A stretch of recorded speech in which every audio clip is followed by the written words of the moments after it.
dunia dan juga akhirat. Kita mulai diskusi hari ini dengan pembacaan Al-Fatihah ala hadhihi niyah wa ala kulli niyatin salihah. Al-Fatihah.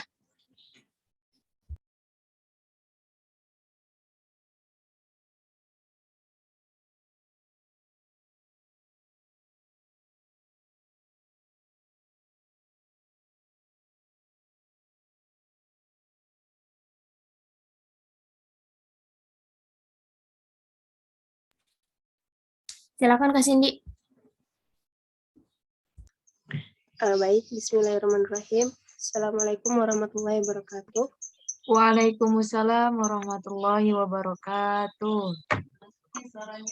Wabihi nasta'in wa ala umurid dunya waddin. Salatu wassalamu ala asrofil anbiya'i wal mursalin wa ala alihi wa sahbihi ajmain. Pertama-tama marilah kita panjatkan puja dan puji syukur kehadirat Allah Subhanahu wa taala yang telah melimpahkan rahmat dan hidayahnya sehingga kita bisa berkumpul di ruang Zoom pada hari ini. Kedua kalinya salawat serta salam kita haturkan kepada junjungan kita Nabi Agung Nabi Muhammad SAW yang kita nantikan syafaatnya di yaumil akhir nanti. Ketiga kalinya kepada teman-temanku dan tak lupa kepada Ibu Mayada Hanawi selaku pengampu mata kuliah kajian kitab tafsir. Baiklah, perkenalkan saya Cindy Hairul Mutmainah. Di sini bertugas sebagai moderator dari kelompok 6. Adapun anggota kelompok kami ada Kak Yulianti dan Kak Kutsiah yang akan bertugas sebagai pemateri. Selanjutnya, materi diskusi pada hari ini berjudul Tafsir Mafatih Al-Ghaib karya Fakhruddin Al-Razi atau dikenal dengan Al-Razi. Baiklah, kepada pemateri pertama, Kak Kutsiah hadir, Kak? Hadir, Kak.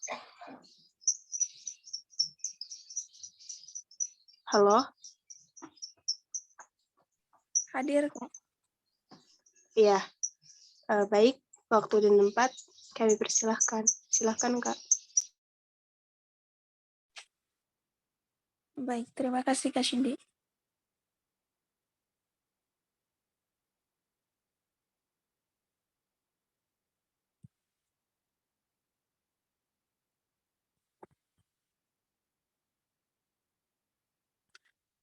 Baik, di sini ada biografi Ar-Razi. Nama lengkapnya beliau adalah Muhammad bin Umar bin Al-Husain bin Al-Hasan bin Ali Al-Bakari At-Tabari Al-Asl dan memiliki nasab sampai kepada Abu Bakar As-Siddiq radhiyallahu ta'ala anhu.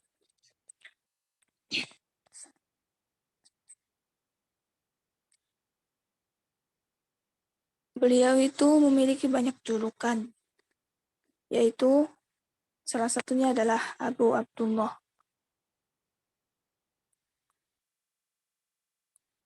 Gelar-gelar tersebut diberikan karena beliau menguasai berbagai disiplin ilmu pengetahuan. Kairi.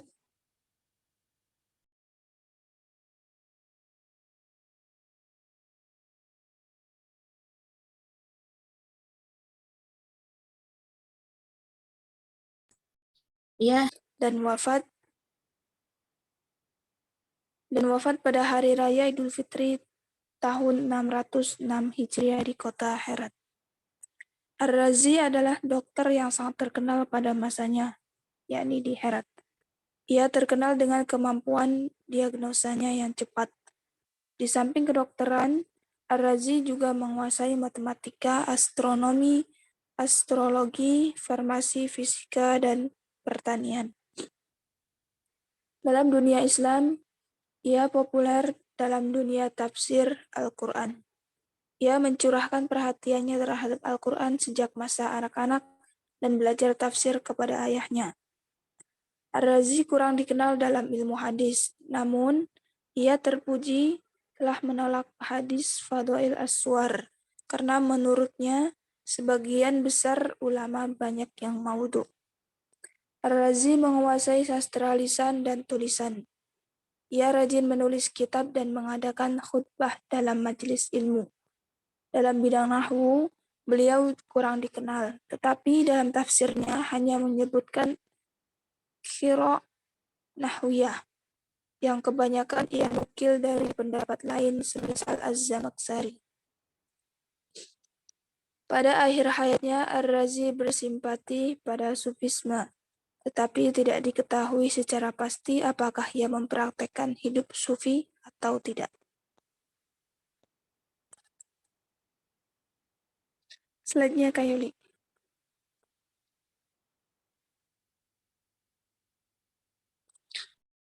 Udah ya? Perjalanan intelektual Ar-Razi beserta nama-nama di antara guru-gurunya. Sedari kecil, Ar-Razi dididik oleh ayahnya, yaitu Khatib Ar-Rai. Ayahnya itulah yang mula-mula mengenalkan dan mengajarinya ilmu-ilmu keislaman, terutama usul fikih. Kemudian setelah ayahnya wafat, Ar-Razi belajar kepada As-Simnani, kemudian pada Al-Majdi, Al-Jili, yakni murid Al-Ghazali, tentang ilmu kalam dan hikmah dalam waktu yang cukup lama. Kemudian Ar-Razi belajar filsafat kepada Muhammad Al-Baghawi dan Majid ad-Din Al-Jili. Kemudian dalam bidang usul, Ar-Razi juga belajar kepada bapaknya yang mengikuti pendapat Asy-Syafi'i. Tetapi ia juga tidak konsisten. Ar-Razi lebih menampilkan pemikirannya sendiri.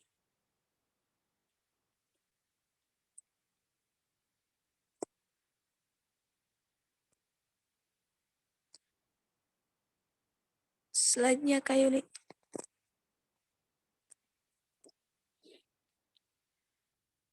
Ar-Razi berkecimpung dengan madhab Syafi'i untuk memujinya dan membela pendapat-pendapatnya serta mengunggulkannya dari madhab lain, tapi tidak selalu konsisten dengan pembelaannya.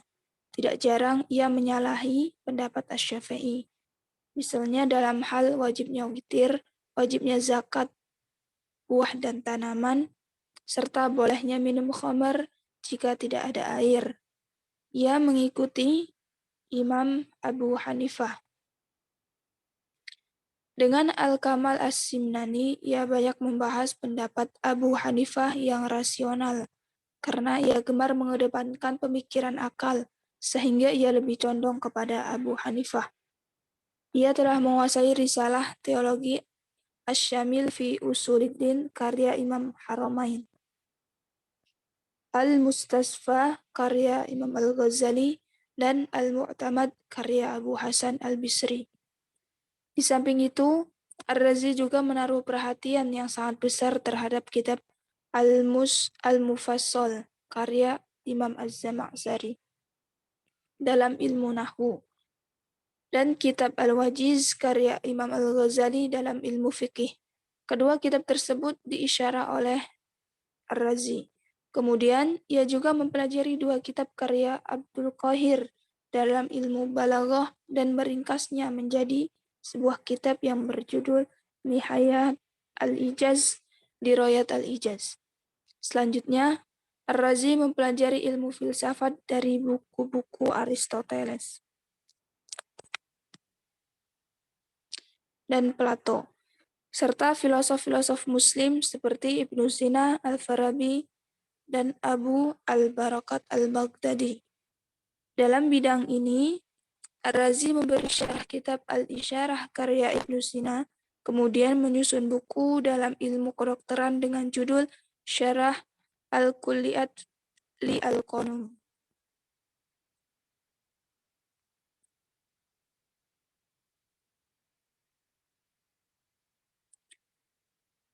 Slide-nya kayak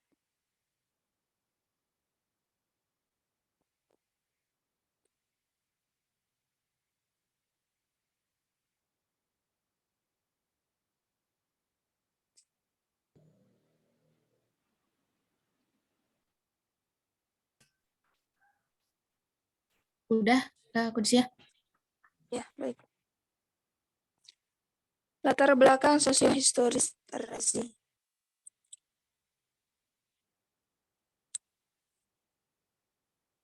Ar-Razi melakukan berbagai rihlah ke berbagai daerah seperti Rai dan Khawarizm.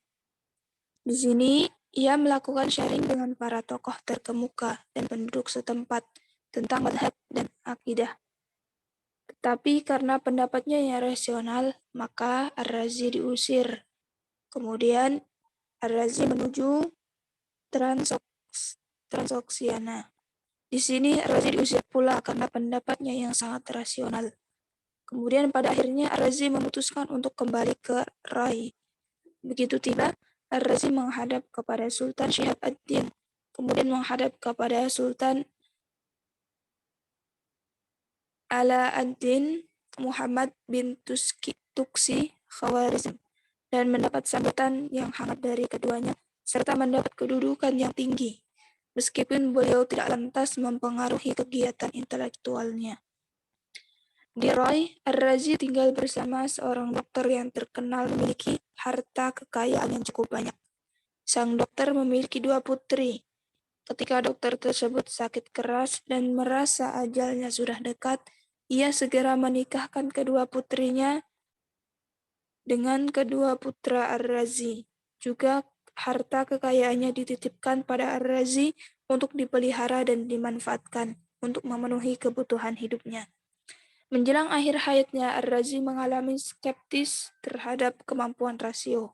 Kepercayaannya kepada kemampuan akal mulai menurun dan tergoncang. Karena itu, ia berpesan kepada salah seorang muridnya yang setia, yaitu Ibrahim bin Abu Bakar al-Asfahani, agar dalam mencari kebenaran tidak semata-mata melalui perdebatan akal, tetapi yang terpenting adalah menelusuri kandungan Al-Quran. Selang 8 bulan setelah berpesan, ia sakit keras dan menghembuskan nafas terakhirnya pada usia 57 tahun. Berita wafatnya Ar-Razi sangat kontroversial. Ada yang mengatakan bahwa Ar-Razi meninggal karena diracun oleh musuh-musuhnya dari kelompok Karomiyah, dan ada juga yang mengatakan bahwa Ar-Razi meninggal secara wajar akibat sakit keras yang dideritanya. Kontroversi tersebut berlanjut terus tanpa adanya penyelesaian. Setnya kayu.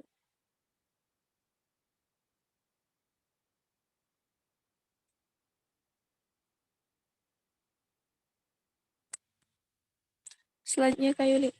Maaf. Udah, Kak. Di situ Oh, belum buka. Udah muncul.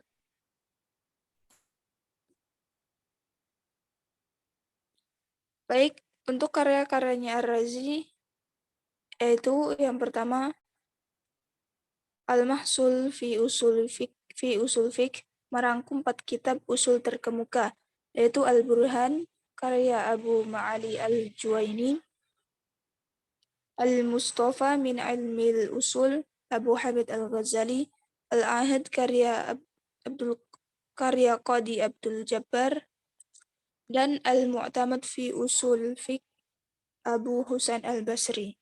Rangkuman tersebut memuat logikanya yang lebih radikal, sehingga catatan-catatan Ar-Razi menjadi temuan baru tersendiri. Yang kedua, Al-Isyarah fil Ilmil Kalam, kualitas ilmu kalam dalam struktur pengetahuan yang logis. Yang ketiga, Muhassal Afkar Al-Mutaqaddimin wal Mutaakhirin, yakni penilaian terhadap keyakinan sebagai objek ilmu kalam dengan pertimbangan logika Aristoteles. Yang keempat, diperkirakan karya Ar-Razi itu mencapai 200 judul dalam berbagai bidang keilmuan. Tetapi banyak yang hilang, di antaranya yaitu kitab Al-Asrar tentang kimia, Al-Hawi tentang ensiklopedia sampai abad ke-16 di Eropa.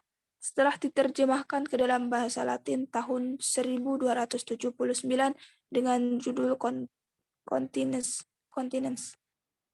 Yang kedua yaitu Al-Mansuri, Liber Al-Mansuris tentang kedokteran dengan 10 jilid. Yang ketiga, Kitab Al-Judar wal Hasbah tentang analisa penyakit cacar dan campak serta pencegahannya. Dan dalam bidang filsafat ada kitab At-Tib Ar-Ruhani, As-Sirah Al-Falsafiyah, Amarah Al-Iqbal Ad-Daulah, Kitab Al-Ladzah, Kitab Al-Ilmi Al-Ilahi, Kitab Muqalah fi ma ba'da At-Tabi'iyah, dan Kitab As-Sukuk ala Proklus. Baik, selanjutnya akan dilanjutkan oleh Kak Yuli. Terima kasih. Baik, terima kasih Kak Kursia. Akan saya lanjutkan identifikasi tafsir Mafatih Al-Ghaib. Jadi kitab ini tuh mempunyai 3 nama. Di antaranya yang pertama itu tafsir Mafatih Al-Ghaib, terus tafsir Al-Kabir dan tafsir Ar-Razi dan Mafatih Al-Ghaib. Kitab ini pada umumnya terdiri dari 12 jilid. Tapi ada berbagai versi ya, seperti terbitan Dar Al-Fiqh Beirut tahun 1978 dalam 8 jilid, dan terbitan Al-Bahiyah Al-Misriyah yang bertempat di Mesir tanpa tahun dalam 32 jilid.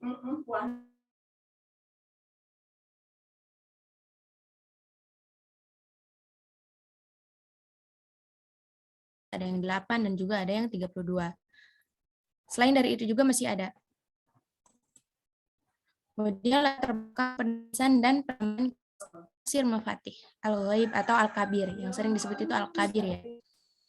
Penamaan tafsir Al-Kabir itu sendiri didasarkan pada kebesarannya, kebesaran keilmuan yang ada di dalamnya. Sedangkan nama Ar-Razi disandarkan pada julukan pengarangnya. Dan Mafatih Al-Ghaib diilhami oleh sebuah istilah dalam Al-Quran, Surah Al-An'am ayat 59. Mafatihul Ghaib. Kemudian, baik dalam terbitan Al-Bahiyah maupun Dar Al-Fiqh, kitab tafsir karya Ar-Razi ini dicetak dengan judul At-Tafsir Al-Kabir. Nah, dari 3 nama di atas tadi, nama yang paling populer di kalangan mufassir itu adalah At-Tafsir Al-Kabir. Namun istilah At-Tafsir Al-Kabir dalam beberapa catatan digunakan dengan redaksi yang berbeda-beda. Banyak ya versi namanya. Nah, itu nama-nama yang banyak tersebut itu tidak mustahil datang dari para penulis belakangan atau kontemporer, atau dari para penulis naskah kitab ini. Banyak penyalinnya, dan juga penyalin tersebut dia menamai kitab tersebut gitu. Itu bisa jadi kemungkinan dari situ. Di sisi lain, tetap tidak menutup kemungkinan bahwa nama itu diberikan oleh Ar-Razi sendiri. Yang menjadi perselisihan di sini, Ar-Razi itu dalam muqaddimahnya tidak pernah menyebutkan nama kitab ini, makanya terjadi perselisihan tentang siapa yang menetapkan nama kitab ini. Kemudian, nama itu menggambarkan betapa di dalamnya Ar-Razi banyak melakukan hal baru yang sebelumnya tidak dikenal dalam khazanah tafsir. Kitab ini sebagai pantulan dan bagian dari sekian banyak pengalaman hidupnya, baik secara politis, intelektual, maupun spiritual, yang telah mengendap dalam kesadarannya. Dalam waktu yang cukup lama, naskah kitab ini menghilang. Menurut catatan, sejarah naskah-naskah ini dihimpun oleh poligraf Mesir kenamaan, yang namanya itu adalah Jalaluddin As-Suyuti pada abad ke-15 Masehi. Kemudian metode dan sistematika penulisan Mafatih Al-Ghaib. Kitab ini sumbernya adalah Birwa'i, yaitu mengedepankan akal, karena Ar-Razi adalah sosok orang yang berpikir rasional. Metodenya itu menggunakan tahlili. Coraknya corak ilmi, jadi kan karena rasional tadi otomatis Ar-Razi membutuhkan bukti yang kenal juga, yang bisa dimengerti oleh akal manusia, yaitu yang terkait sains dan juga filsafat. Sains kan bisa jadi itu dibuktikan dengan sains, dengan penelitian yang bisa dimengerti oleh manusia, teologis, filosofis, dan juga fikih. Sistematika penyusunannya itu tartib mushafi, mushaf Utsmani, jadi mulai dari surah Al-Fatihah sampai An-Nas. Kemudian rincian sistematika dan metodenya itu ada satu, menekankan pada aspek munasabah, keterkaitan antara ayat, kemudian pemanfaatan qiraat dan nuzul, penggunaan dalil bahasa, penempatan sumber-sumber terdahulu. Jadi untuk menunjang penafsirannya tentang Al-Quran, Ar-Razi menekankan aspek munasabah, kemudian qiraat, juga asbabun nuzul, dan dalil bahasa itu terkait bahasa atau kata yang ditafsirkannya itu agar menunjang penafsirannya dijelaskan melalui dalil bahasa dan juga sumber-sumber terdahulu seperti pendapat para ulama-ulama kelas. Kemudian sumber-sumber penafsiran tafsir Mafatih al-Ghaib tadi ya, sumber-sumber terdahulu itu Ar-Razi itu banyak menukil pendapat atau pandangan-pandangan para mufasir seperti Ibnu Abbas, Ibnu Al-Kalabi, Mujahid, Qatadah, As-Sadi, dan As-Sa'id bin Jubair. Dalam bidang bahasa, ada diantaranya Al-Aswami, Abi Ubaidah, dan dari golongan ulama seperti Al-Fara, Al-Zujjaj, Al-Zujjaj,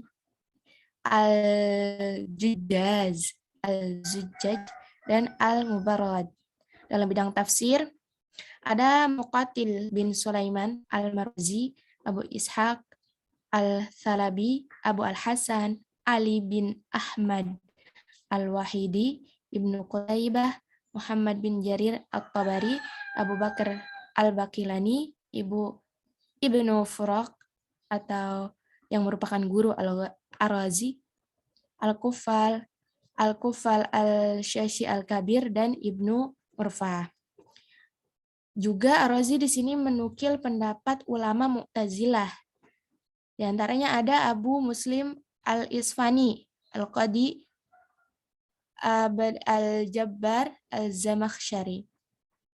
Zamakhsyari berpendapat Ar-Razi menukil dalam rangka menolaknya dan membatalkan kehujahannya. Kehujahannya siapa? Ulama di atas tadi. Dan pendapat-pendapat para ulama tersebut memperkaya kitab tafsir Ar-Razi. Bukan berarti sumber-sumbernya itu hanya sebatas penukilan pendapat para ulama ya, tapi juga yang seperti aspek qiraat, juga asbabun nuzul, kebahasaan juga termasuk sumber-sumber tafsir tersebut.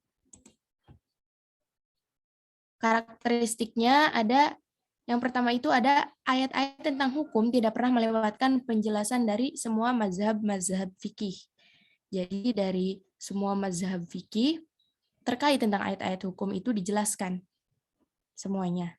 Kemudian yang kedua, Dr. Muhammad Husain Az-Zahabi mengatakan, kitab ini sangat dihargai oleh para ulama karena kitab itu mempunyai ciri khas tersendiri berupa pembahasan yang luas dalam berbagai ilmu pengetahuan. Kemudian 3, Ibnu Hajar Al-Asqalani dalam kitabnya Iraru Al-Kaminani mengemukakan yang melanjutkan penulisan Mafatihul Ghaib adalah Ahmad bin Muhammad bin Abi Hazmi Haki Najamuddin Al-Makhzumi Al-Qamuli yang wafat pada 727 Hijriah. Sedangkan menurut penyusun kitab Asfu Az-Zunun terjadi mitra kerjasama atau musyarakah antara Najamuddin Al-Qamuli dengan Shihabuddin Al-Qawbi terkait hal ini. Nah, terkait hal ini tentang siapa yang melanjutkan penyempurnaan tafsir Al-Kabir ini terjadi pro kontra. Ada yang mengatakan bahwa tafsir Al-Kabir ini disusun secara keseluruhan oleh Ar-Razi, ada juga yang mengatakan bahwa Ar-Razi hanya menyusunnya sampai surah Al-Anbiya saja, dan kemudian dilanjutkan oleh muridnya yang bernama tadi Ahmad bin Muhammad bin Abi Hazim Muddin Al-Makhzumi Al-Qamuli. Nah, karena penyusunannya ini ada yang nomor 4, bahwa pembaca ini tidak akan mendapatkan perbedaan metode dan alur pembahasan dalam penulisannya, sehingga tidak dapat membedakan mana yang asli dan mana yang penyempurnaan. Jadi yang berpendapat bahwa secara keseluruhan Ar-Razi karena tidak menemukan perbedaan di antara mana yang asli dan mana yang merupakan penyempurnaan. Ada juga yang berpendapat bahwa ini adalah penyusunannya dilanjutkan oleh muridnya, itu mengatakan bahwa memang muridnya ini dalam menyusun kitab tafsir Al-Kabir sangat mempunyai kemiripan yang sangat tinggi dengan metode dan juga alur pembahasan yang digunakan oleh Ar-Razi. Seperti itu. Kemudian identifikasi ideologis tafsir Mafatih Al-Ghaib. Aliran kalamnya, tafsir Al-Kabir ini dalam aliran kalam, Ar-Razi bermazhab Asy'ariyah. Nah, dalam kitabnya beliau tidak hanya memasukkan sudut pandang Asy'ariyah saja, tadi sudah seperti yang sudah saya jelaskan di atas. Ada beberapa pendapat aliran kalam yang beliau masukkan dalam kitabnya sebagai perbandingan, dan juga diantaranya ada argumen yang beliau sampaikan terkait paham Mu'tazilah, di mana beliau menolak dengan tegas apa yang terdapat dalam mazhab Mu'tazilah ini.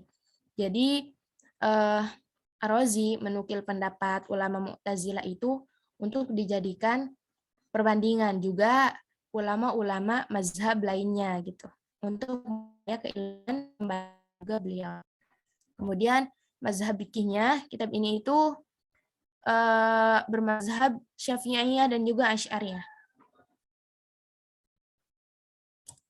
Sekian yang bisa saya sampaikan, kurang lebihnya mohon maaf. Saya kembalikan kepada moderator. Baik, terima kasih kepada Kak Kudsia dan Kak Yulianti yang telah memaparkan materi kita pada hari ini. Baiklah, selanjutnya untuk sesi diskusi. Untuk teman-teman yang ingin bertanya ataupun belum jelas bisa disampaikan.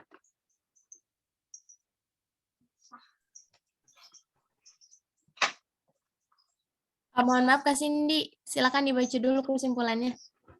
Oh iya, baik Kak. Kesimpulan materi tafsir Mafatih Al-Ghaib, nama lengkap Ar-Razi adalah Muhammad bin Umar bin Hussein bin Hasan bin Ali Al-Kimi Al-Bakari. Slide-nya Kak. At-Tabari Al-Asal. Dan memiliki nasab sampai kepada Abu Bakar As-Siddiq radhiyallahu anhu.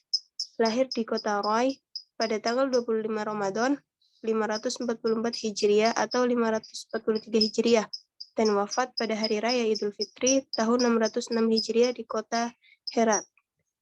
Tafsir Al-Kabir dikategorikan sebagai tafsir bil Roy atau tafsir yang menggunakan pendekatan akal dengan pendekatan mazhab Syafi'iyah dan Asy'ariyah. Kitab ini erat kaitannya dengan sufisme terkait cara-cara penafsirannya. Sistematika penafsiran Ar-Razi meliputi penekanan aspek munasabah, pemanfaatan qiraat dari asbabun nuzul, penggunaan dalil-dalil bahasa, penempatan sumber-sumber terdahulu. Adapun kitab ini terdiri dari 12 jilid. Penyusunannya dibantu oleh murid-muridnya. Tafsir Ar-Razi diwarnai dengan corak ilmi, teologis, filosofis, dan fikih. Diperkirakan karya Ar-Razi mencapai 200 judul dalam berbagai bidang keilmuan, tapi banyak karya tersebut yang hilang. Kelebihan lain dari tafsir Ar-Razi adalah dalam membahas ayat-ayat tentang hukum tidak pernah melewatkan penjelasan dari semua madhab fikih. Sekian kesimpulan yang dapat saya sampaikan. Selanjutnya untuk sesi diskusi, silakan teman-teman yang ingin bertanya ataupun ada yang belum jelas bisa disampaikan.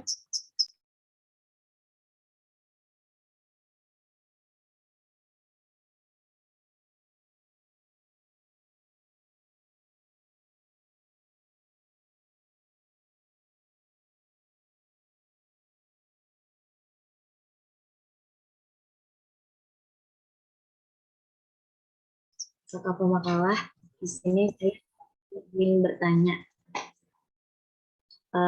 Pertanyaannya adalah, kan tadi telah disebutkan bahwasanya beliau ini kan bermazhabkan Syafi'i karena mengikuti ajaran ayahnya, ya kan. Tapi beliau juga tidak terlalu fanatik gitu, bahkan apa namanya, tidak tidak jarang, bukan menyalahkan ya, maksudnya beda gitu kan sama Imam Syafi'i, kayak seperti kalau beliau ini mewajibkannya sholat witir gitu kan. Terus apa lagi tadi ya? Mewajibkan sholat witir dan lain sebagainya. Intinya nggak terlalu fanatik dengan Imam Syafi'i. Dan beliau apa ya? Dan juga mengikuti yang Imam Hambali kalau nggak salah ya Kak. Nah itu apa ya? Yang lebih beliau ikuti dari Imam Syafi'inya itu masalah apa ya? Terima kasih.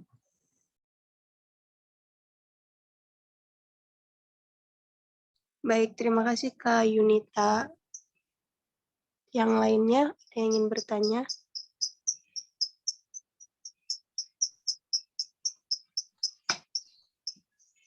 Kak, saya izin menjawab pertanyaan Kak Yunita. Iya, silahkan Kak Yuli. Baik Kak Yunita, terkait dia tuh, bentar. Dia mengambil hukum-hukum tentang hal-hal yang berbau tentang fikih gitu Kak, kalau untuk mazhab Syafi'iyah. Karena tadi juga dijelaskan bahwa mazhab fikihnya itu Asy'ariyah dan juga Syafi'iyah gitu. Jadi adapun tidak semua hal-hal tentang fikih, ada beberapa tentang tadi tentang witir itu tuh dia lebih condong ke bukan bentar Kak Yunita, bentar ya, mohon maaf. Silakan Kak Cindy. Ya, baik. Sambil menunggu jawaban, teman-teman yang lain ada yang ingin bertanya ataupun kurang jelas? Atau ingin menambahkan jawaban yang tadi sempat tertunda oleh Kak Yuli?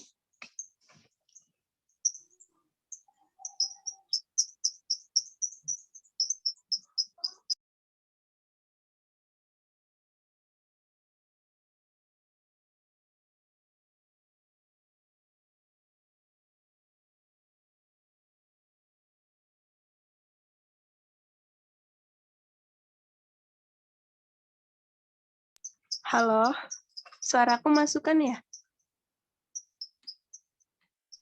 Masuk Kak. Iya. Yang Ar-Razi ini kan Syafi'iyah Asy'ariyah ya. Terus sempat disampaikan juga kalau misalnya dia dalam kerasionalan mengikuti Abu Hanifah kayak gitu. Terus kalau misalnya dari yang Imam Hambali itu Kak Yunita sumbernya dari mana gitu ya Kak? Karena kami bacanya bukan Abu Hanifah gitu. Oh, berarti Imam Abu Hanifah gitu ya Kak yang dimaksud. Kan jadi kan kalau kan Rozi ini dia itu kan membela pendapat itu kan membela pendapat Syafi'i kan. Itu itu kan berkecimpung dalam mazhab Syafi'i, tapi nggak terlalu fanatik gitu kan, gitu karena juga menyalahi pendapat Syafi'i dan membenarkan pendapatnya apa bukan seperti witir diwajibi zakat. Oh, iya. Kak Yunita keluar ya.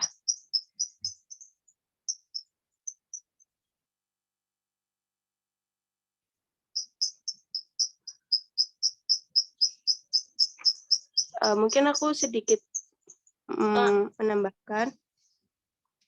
Kak Yunita udah masuk lagi, Kak? Udah. Iya, udah. Iya. Mungkin kalau misalnya di tafsir Ar-Razi ini, beliau itu kan memasukkan semua pandangan para ulama mazhab fuqaha ya di karyanya ini. Nah, tapi beliau ini memasukkan pendapat-pendapat ini cuman sebagai kayak sumber kayak gitu, tapi beliau sendiri punya kesimpulannya gitu Kak. Jadi kayak beliau memasukkan pendapat Syafi'i, Abu Hanifah seperti ini. Tapi nanti di akhir beliau kayak misalnya kurang setuju, beliau memberikan pendapatnya sendiri kayak gitu. Maka tadi di latar di rihlah ilminya Ar-Razi itu kan disebutkan beliau akhirnya memiliki pendapat sendiri kayak gitu. Meskipun banyak yang dinukil dari berbagai madhab kayak gitu disampaikan di karya-karyanya kayak gitu, tapi beliau nanti meluruskan sendiri pendapatnya kayak gitu. Mungkin dari pendapatnya cenderung ke rasional gitu karena beliau belajar tentang ilmu filosof juga kayak gitu Kak. Jadi mungkin pendapat beliau cenderung rasional, makanya kayak lebih tertuju kepada Abu Hanifah kayak gitu Kak. Gimana Kak Yunita sedikit menjawab? Ya, alhamdulillah Kak. Tapi Saya ingin ya, ini menambah. iya Kak Yuli, silahkan. Kak Yuli duluan. Jadi terkait pahamnya atau dukungannya terhadap mazhab Syafi'iyah gitu. Jadi dia tuh condong ke dalam hukum apa sih? Jadi Ar-Razi itu mengikuti aliran mazhab Syafi'iyah itu terhadap bidang fikihnya gitu, Kak. Tapi ada beberapa pengecualian tadi kan seperti yang Kak Yunita sebutkan, buah dan tanaman itu seperti minum khamr juga gitu. Itu tuh dapat Abu Hanifah karena Abu Hanifah itu sejalan dengannya yang merupakan pemikirannya itu pemikiran rasio gitu, rasional ya. Tapi sebagian besar hal-hal terkait fikih itu dia sependapat dengan mazhab Syafi'iyah dan terhadap Abu Hanifah itu pada bidang usul gitu, kayak Nita. Gimana Kak Yuli kalau Hanafi itu pada usul gitu? Iya, jadi dalam bidang usul yaitu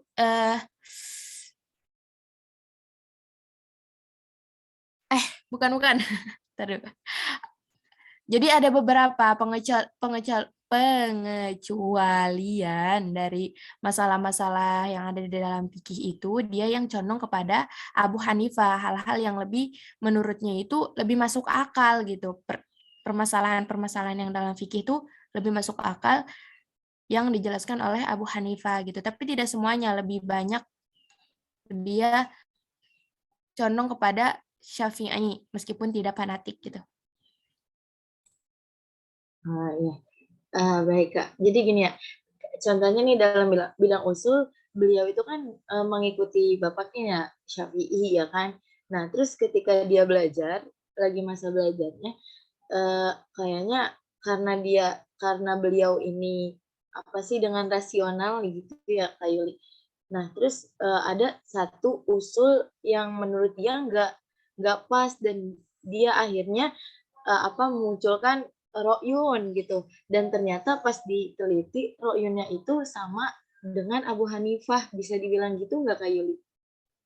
Iya Kak, jadi kenapa dia lebih mengikuti pendapat Abu Hanifah pada beberapa permasalahan itu karena pemikirannya yang sama-sama rasional tadi antara Abu Hanifah dengan dirinya, jadi sejalan gitu Kak. Iya. Baik Kak Yuli. Tapi mohon maaf nih, sebelumnya mau nanya lagi kan, tadi udah disebutin ya, kalau misalnya Imam beliau ini kan dalam tafsirannya itu menyebutkan ulama-ulama imam-imam yang lain dalam mazhab fikihnya gitu. Kalau boleh tahu Bisa gak sih ambilin contohnya dari tafsiran Ar-Razi ini gitu. Misalnya dalam surat apa, terus menurut Imam Syafi'i berpendapat kayak gini, Hambali berpendapat ini, kan di akhirnya Ar-Razi berpendapat kayak gini. Itu boleh gak sih? Itu aku minta gitu. Terima kasih Kak. Berarti kayak lebih ke contohnya gitu ya, Kak, contoh ayat yang ditafsirkan Ar-Razi dengan sudut pandang Ar-Razi juga gitu ya, Kak. Iya Kak. Tadi kan ya udah disebutkan yang kata buah sama zakat gitu kan. Zakat buah sama ya apa tadi satu lagi teh? Wajibnya sholat witir gitu. Nah, itu tafsirannya ayat surat apa ayat berapa gitu Kak? Terima kasih Kak. Iya, sama-sama Kak Yunita. Kakak pemakalah mau dijawab langsung atau ditampung dulu? Tampung dulu aja, Kak. Oh ya, bagi teman-teman yang lain mungkin ada yang ingin bertanya. Aku dong, Kak. Assalamualaikum. Suara aku kedengeran nggak? Ya, masuk Kak Hamidah. Ya, baik. Bismillahirrahmanirrahim. Assalamualaikum warahmatullahi wabarakatuh. Aku mohon izin bertanya ya. Ini kan kalau kita melihat dari rihlahnya beliau dan lain sebagainya, itu kan banyak beliau itu kecenderungan terhadap pemikiran-pemikiran yang cenderung itu justru tidak spesifik terhadap ilmu-ilmu penafsiran. Kalau yang aku perhatikan ya. Bahkan di makalah pun, boleh dikoreksi ya, di makalah pun aku nggak menemukan dia ini berguru penafsirannya itu kepada siapa gitu. Belajar tafsir tuh kepada siapa gitu. Terus juga kan ditegaskan bahwasanya di sini itu di lembar-lembar awal pembahasan itu ada yang menyatakan beliau itu tidak punya terlalu nggak punya terlalu perhatian banget gitu terhadap nahwu dan lain sebagainya gitu, yang mana semuanya itu kan menjadi elemen penting ya dalam sebuah penafsiran, meskipun memang pada akhirnya beliau itu melahirkan sebuah karya penafsiran. Nah, yang ingin saya pertanyakan adalah dengan demikian, bagaimana sih kualitas tafsir yang dia punya gitu? Sekuat apa gitu? Karena kan tadi melihat kecenderungan terhadap penafsirannya itu kan nggak terlalu melekat banget ya. Atau nggak tahu, ataukah mungkin dari isi makalah ini yang kurang atau bagaimana? Terus juga biasanya kan ada ini ya, pendapat ulama terhadap penafsiran ini bagaimana sih gitu? Mungkin boleh dijelaskan, Kak. Terima kasih. Ya, sama-sama Kak Hamidah.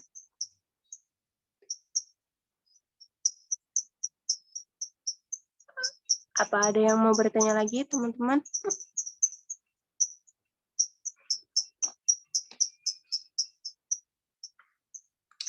Untuk Kak Hamidah, aku izin membacakan ulang pertanyaannya ya, Kak. Ar-Razi, kecenderungan beliau kepada pemikiran-pemikiran yang tidak spesifik dengan ilmu penafsiran, seperti ada pernyataan beliau tidak terlalu memperhatikan nahwu dan sebagainya, namun beliau menghasilkan penafsiran. Kemudian seperti apa kualitas tafsir ini menurut para ulama? Begitu bukan Kak Hamidah? Iya, betul. Itu yang pertama. Udah sama yang kedua ya? Ya pokoknya Iya. itu. Jadi yang pertama kualitasnya seperti apa, terus yang kedua itu kayak apa sih pendapat para ulama gitu tentang penafsirannya.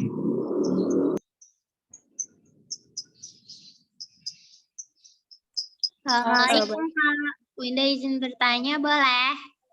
Punten. Ya Kak Winda, silahkan. Baik Kak, Winda izin bertanya. Jadi kan di poin yang metode dan sistematika penafsiran Ar-Razi itu kan ada tuh yang poin kedua itu lebih ke ranah qiraat ya. Nah, pertanyaan Winda, yang dipakai sebagai landasan, sebagai dasar Ar-Razi dalam menafsirkan itu kayak beliau itu gimana ya, memperbandingkan kiroat-kiroat gitu nggak sih Kak, yang nantinya tuh bakalan jadi sumber penafsirannya beliau atau lebih kemana gitu? Winda masih kurang paham di situ. Terima kasih.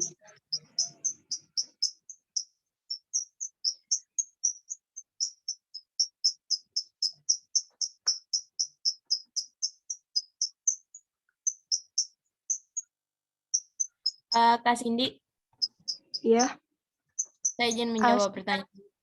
Kak Yuli, aku mau nanya Kak Winda, pertanyaannya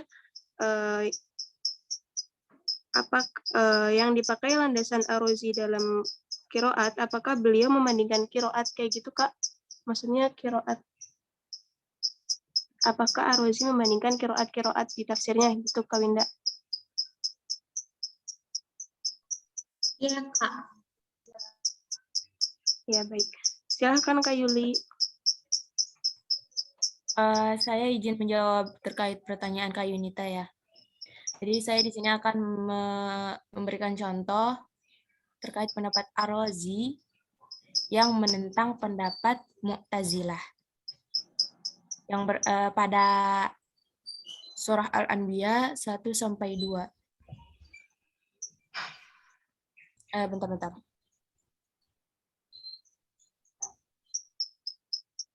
Bukan. Jadi pada rumpun ayat ini sebenarnya ada pada ayat At-Takwir 28, terus Az-Zukhruf ayat 44, surah Shad ayat 1-2, juga surah Al-Hijr ayat 9. Nah, fokus perhatian Ar-Razi itu pada kata zikr yang digunakan oleh kelompok Mu'tazilah sebagai dalil kebaruan Al-Quran atau Al-Quran itu tidak qadim, yang menurut pendapat Mu'tazilah bagaimana yang kita ketahui.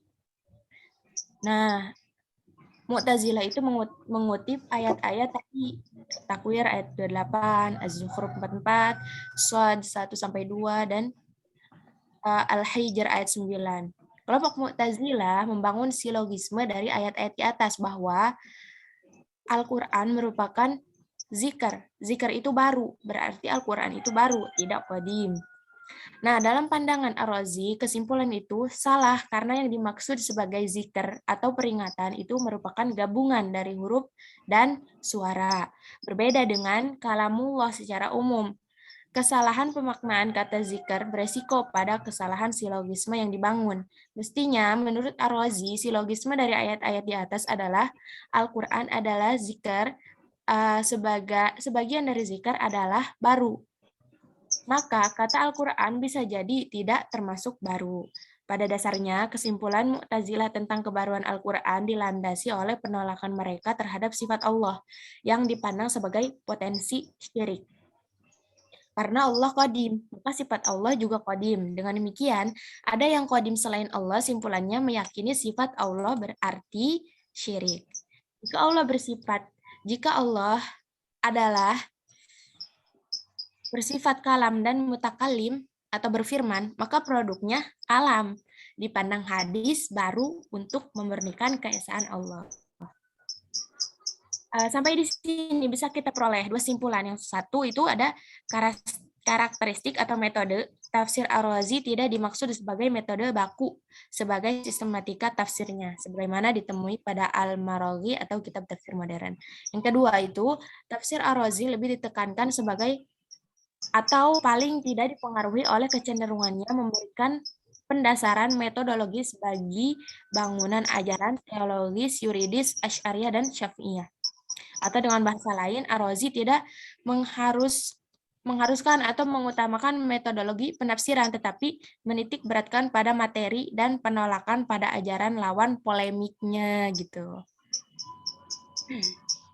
Itu yang bisa saya sampaikan ke Cindy.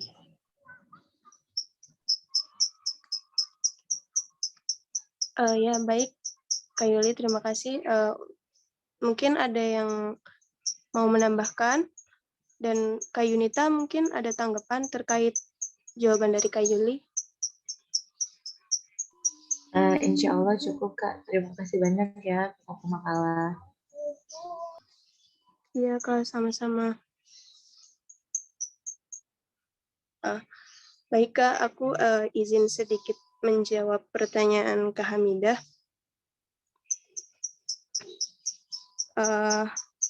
Terkait pendapat para ulama mengenai tafsir ini dan juga kualitasnya ya. Kalau Mafati Al-Ghaib ini termasuk kitab tafsir yang sebenarnya Kak, maksudnya kayak karena di dalamnya itu diulas beberapa disiplin ilmu, kayak misalnya dalam suatu pembahasan itu beliau bisa memberikan pendapatnya mengenai kalam, adapun filsafat, usul fikih, tasawuf, dan astronomi. Jadi kalau menurut para ulama kitab ini udah cukup dan dianggap juga sebagai karya besar beliau kayak gitu Kak. Mungkin kalau yang tentang ilmu nahwu tidak dikenal itu beliau beliau nggak belajar tentang ilmu nahwunya atau kurang mendalami gitu ya Kak, tapi beliau ini belajar mendalami, tetapi beliau nggak dikenal dari sisi itu, beliau dikenalnya dari sisi rasionalnya itu, dan dari sisi pemikiran beliau ini mengenai argumen-argumen yang membahas tentang filsafat kayak gitu Kak. Jadi kayak beliau itu lebih menonjol di sisi pemikirannya kayak gitu, dan di sisi nahwunya beliau belajar karena memang dari kan syarat untuk bisa menjadi mufasir kan harus mengetahui ini ya nahwu kayak gini. Dan beliau juga di tafsirnya ini juga mengulas beberapa dengan aspek lugawi gitu Kak. Jadi banyak sudut pandang yang beliau masukkan di tafsirnya ini. Jadi tafsir ini termasuk tafsir yang dikenal atau tafsir yang bisa menjadi rujukan gitu Kak. Kalau yang aku baca dari jurnal. Mungkin di makalah yang kami share ada beberapa kayak gitu yang menyatakan kalau misalnya kitab tafsir ini bisa dipakai sebagai rujukan kayak gitu. Maksudnya para ulama menyetujui kitab tafsir ini atau tidak ada yang pertentangan kayak gitu. Mungkin ada kritik, tapi aku belum tahu kritiknya ke Ar-Razi ini. Dan memang ada kekurangan dari tafsir ini. Kayak misalnya di bagian tasawuf kayak gitu beliau kurang spesifik dalam memberikan gambarannya. Jadi kayak misalnya masalah thorikot atau kayak gitu yang detail kayak gitu beliau kurang menjelaskan, tapi sedikit dibahas tapi tidak menjelaskan, sehingga menyebabkan dua pola pikir kayak gitu. Jadi bisa memberikan kebebasan kepada si pembaca untuk memasukkan aliran kalam yang dimiliki ataupun yang ada kayak gitu. Juga ada pendapat yang kayak sedikit kontra kalau misalnya Ar-Razi ini kurang lengkap kayak gitu memberikan konsep tasawuf di dalam karyanya. Mungkin itu yang bisa aku sampaikan. Mungkin Kak Hamidah ada tanggapan ataupun teman-teman lain yang mau menambahkan ataupun menyanggah terkait jawaban yang aku berikan. Silahkan. Baik, untuk jawabannya sudah cukup Kak. Terima kasih. Kak Cindy, boleh diulang nggak tadi pertanyaannya Kak Winda?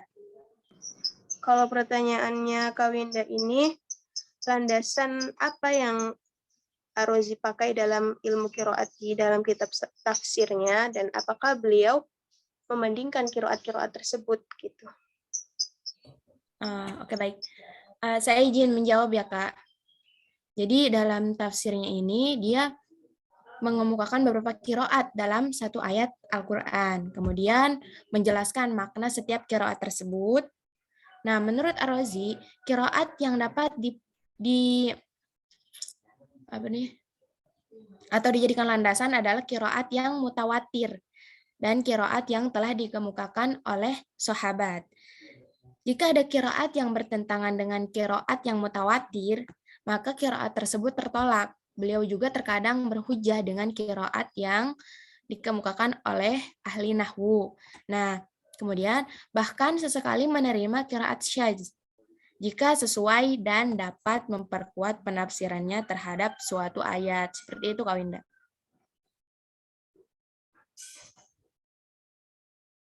Gimana? Kak Winda. Mau izin menanggapi boleh? Itu tadi Kak Yuli, yang terakhir itu terkadang menggunakan riwayat yang syadz ya, Iya. untuk Iya, Kak. memperkuatnya. Boleh dijelasin nggak, Kak? Berarti makai riwayat yang nggak terlalu kuat dong, atau gimana? Iya, Kak, tapi Ar-Razi itu apa ya, kebanyakan atau apa sih? Sebagian besar tafsirnya itu menggunakan qiraat yang riwayatnya mutawatir. Tapi jika ada qiraat yang syadz, itu bisa mendukung pendapatnya dalam penafsiran tafsir Al-Kabir ini, maka dia menggunakannya. Tapi itu bukan yang tergolongnya apa sih, yang tidak dapat diterima banget gitu, Kak. Itu namanya apa sih? Yang masih bisa ditoleransi gitu. Shades-nya itu.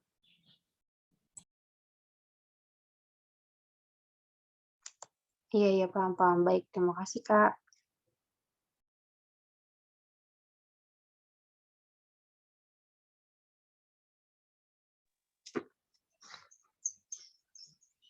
Baik, teman-teman, apakah ada yang masih ingin bertanya atau menambahkan atau menanggapi terkait jawaban-jawaban yang telah dilontarkan?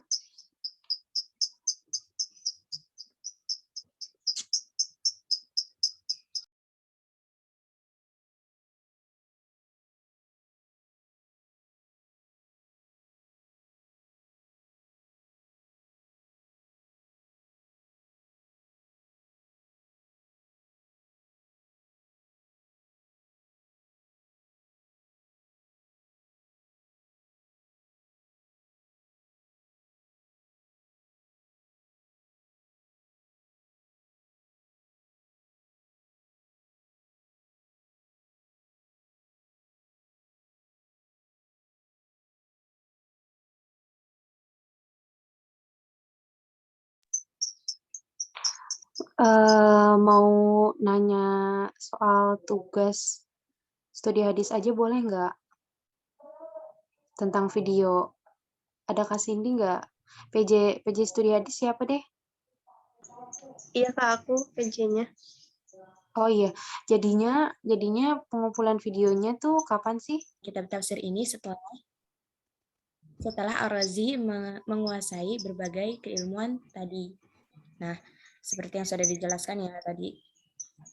Kemudian terkait selesainya, tapi waktu spesifik waktunya atau berapa bulan, berapa tahunnya, kita tidak menemukannya, Kak, ketika kita mencari sumber-sumber di makalah ini. Jadi dimulai ketika Ar-Razi sudah menguasai berbagai ilmu pengetahuan, kemudian sampai Ar-Razi itu menghembuskan napas terakhirnya. Tadi kan ada ya wasiatnya juga, bahwa Ar-Razi itu bukan wasiat sih. Jadi penulisannya ini dilanjutkan atau penyempurnaan kitab ini dilanjutkan oleh muridnya yang emang dia tuh keilmuannya sudah tinggi, dia udah menguasai teologi dan juga idiom gitu, sehingga dalam metode penyusunan dan sistematika yang dikuasai oleh Ar-Razi dalam penyusunan tafsir Al-Kabir ini, si murid tersebut juga sudah menguasai dengan baik, sehingga dalam kitab ini tidak dapat ditemukan mana yang hasil penyusunan Ar-Razi, mana yang merupakan penyempurnaan muridnya gitu, Kak Yunita. Itu yang bisa saya sampaikan, mohon koreksinya.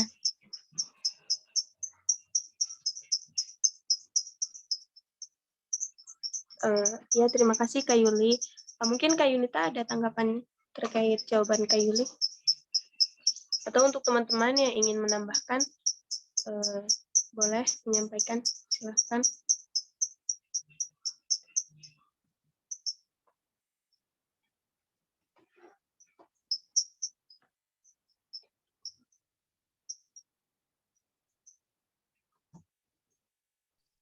Iya, silakan Pak.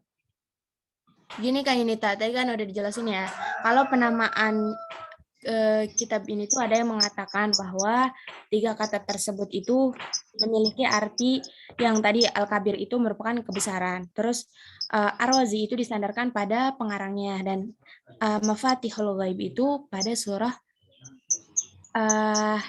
Al-Anbiya ayat 59 ya, kalau nggak salah ada di makalah. Al-An'am kayak gini. Al-An'am ayat 59 ya Kak? Iya. Nah ya, ada yang berpendapat seperti itu, dan juga ada yang mengatakan bahwa nama tersebut itu datang dari ulama-ulama kontemporer gitu, ulama-ulama belakangan, bukan ulama-ulama klasik. Nah, ada juga yang mengatakan banyak versinya ya Kak, bukan, tapi nama yang paling terkenal itu adalah tafsir Al-Kabir. Ada yang juga mengatakan tafsir Ar-Razi.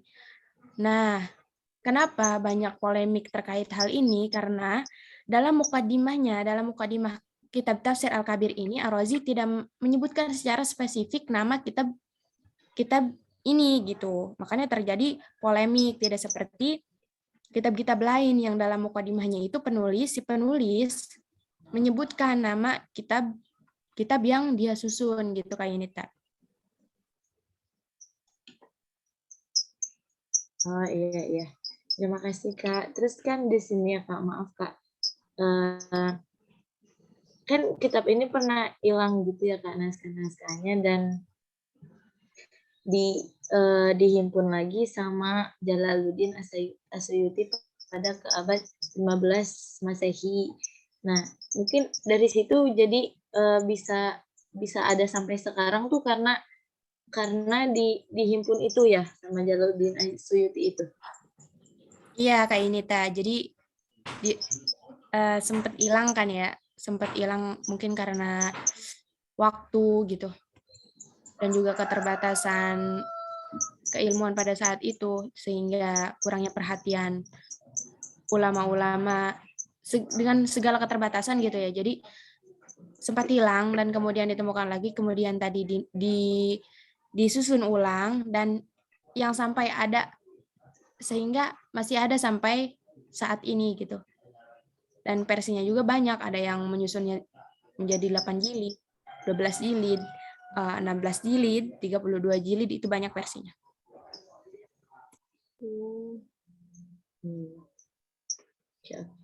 Terima kasih banyak Kak Yuli dan pemakaman lainnya. Sama-sama Kak Yuni. Iya, sama-sama Kak Yunita.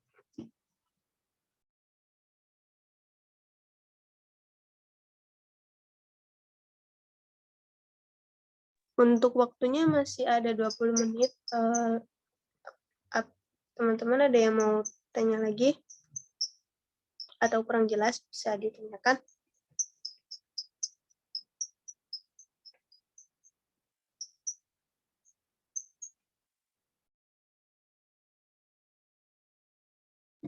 Contoh qiraat dalam tafsir Mafatihul Ghaib. Zamakhsyari itu mengemukakan dalam kitab tafsir Al-Kasyafnya bahwa Ar-Razi dalam mencantumkan qiraat juga memilih yang menguatkan argumentasinya tadi yang seperti sudah saya jelaskan. Contohnya ada dalam surah An-Nisa ayat 43. A'udzubillahi minasyaitonirrajim. Wa in kuntum marada aw ala safarin aw jaa ahadun minkum minal ghaiti aw lamastumun nisa falam tajidu ma'an fatayammamu sa'idan thayyiban famsahu biwujuhikum wa aydikum innallaha kana afuwan ghafura. Nah, yang artinya itu ada, dan jika kamu sakit atau sedang dalam musafir atau datang dari tempat buang air, atau kamu telah menyentuh perempuan, kemudian kamu tidak mendapat air, maka bertayamumlah kamu dengan tanah yang baik atau suci. Sapulah mukamu dan tanganmu, sesungguhnya Allah Maha Pemaaf lagi Maha Pengampun. Nah, dalam penafsiran ayat ini terdapat 2 versi bacaan qiraat. Ibnu Katsir, Nafi, Asim, Abu Amr, dan Ibnu Amir membaca la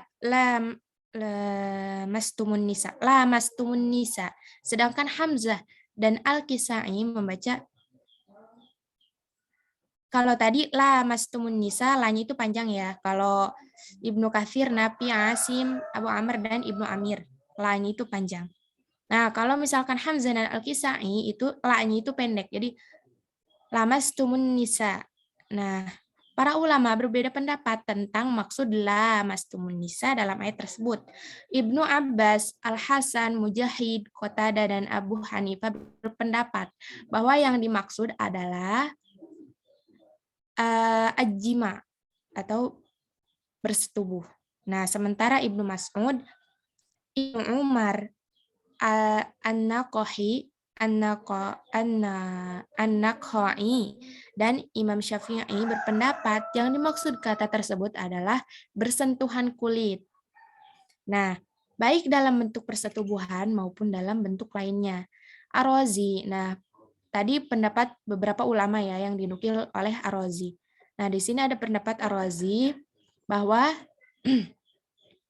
yang disebut terakhir dalam rojah atau rojih ya, yang lebih kuat, pendapat yang rojih atau yang lebih kuat, karena kata alums dalam qiraat aula mastumun itu makna hakikatnya adalah menyentuh dengan tangan. Pada dasarnya, menurut Ar-Razi, suatu lafaz harus diartikan dengan pengertian hakiki. Nah, sementara itu, qiraat aula mastumun nisa, makna hakikatnya adalah saling menyentuh. Dan bukan berarti bersetubuh. Penafsiran tersebut di atas menjadi acuan bahwa Ar-Razi dalam memilih qiraat untuk memperkuat argumentasinya, beliau memilih qiraat aula mastumun nisa, lanya yang tidak panjang ya, yang tidak dibaca panjang, yang sesuai dengan aliran Sunni dan mazhab fikih Imam Syafi'i. Gitu, terima kasih.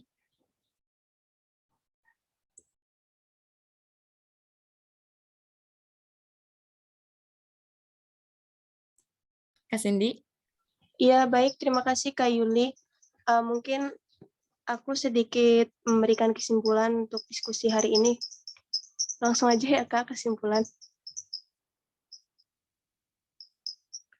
Baik, Ar-Razi adalah seorang mufassir, filosof, teolog, dan fuqaha. Beliau menguasai banyak disiplin ilmu pengetahuan, baik pengetahuan agama maupun pengetahuan umum. Itu yang menjadikannya seseorang yang istimewa. Semua ilmu tersebut digunakan dalam menafsirkan ayat-ayat Al-Quran, sehingga tampak uraiannya terhadap suatu ayat sangatlah luas.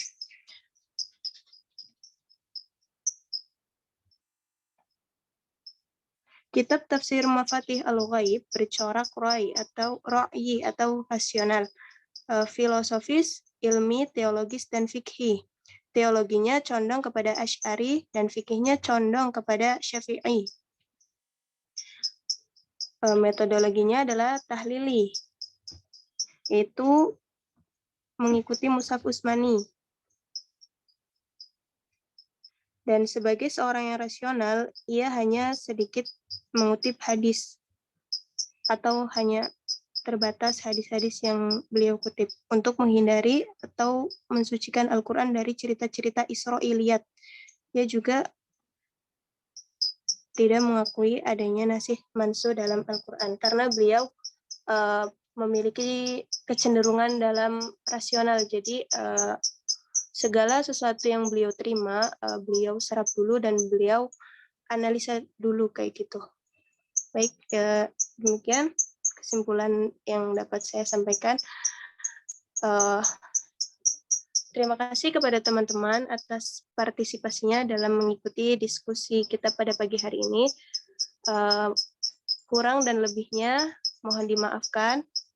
Kami selaku pemakalah mempunyai kekurangan dan adapun kelebihan datanya dari Allah Subhanahu wa taala. Baik, sekian. Wabillahi taufiq wal hidayah. Wassalamualaikum warahmatullahi wabarakatuh. Waalaikumsalam warahmatullahi wabarakatuh.